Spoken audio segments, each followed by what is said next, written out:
Madalas po kasing tirada nitong mga taga-suporta ni Sara Duterte, ano na daw ang nangyari sa mga corrupt na public officials? Nasaan na daw? Meron na bang naipakulong daw? Hmm. Ang bagal daw kumilos ng ating gobyerno kung ang usapin ay tungkol nga doon sa mga corrupt na senators, corrupt na congressman at marami pang iba. Yan.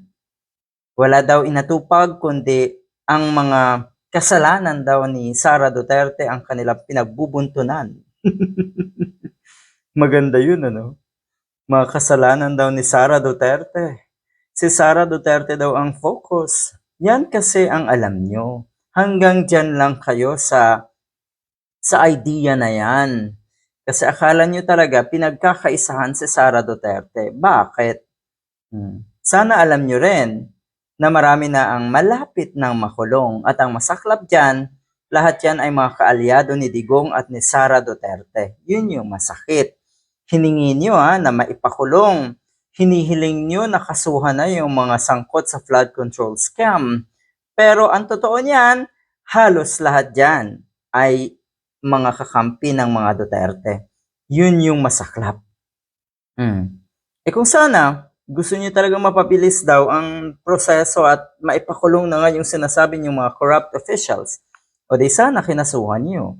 Kayo mismo, si Sara Duterte mismo ang nag-file ng kaso sa kanila. Ang rason naman, ang pinaka excuse naman, itong si Sara Duterte, hindi daw pwedeng mag-file ng kaso ang isang sitting official. Yan ang sinasabi, kaya walang ginagawa. Ano daw yung drama mo, Sara Duterte, ng pagpaimbestiga kay Saldico? Di ba nabanggit niya na inimbestigahan niya using the fund nga for intelligence. Inimbestigahan daw, nagpaimbestiga daw siya tungkol kay Saldico, sinabi niya noon yan. Ano yon? Excuse mo lang daw para magwaldas ng confidential funds? Malala. Ang totoo niyan kasi, kaya hindi niyo daw makasukasuhan kasi walang ebidensya. Kasi ang totoo talagang dapat kasuhan ay yung mga nasa paligid niyo, nasa paligid ng mga Duterte. Yun ang malala. Mga ngatwiran lang daw ang isang katulad ni Lustay nga.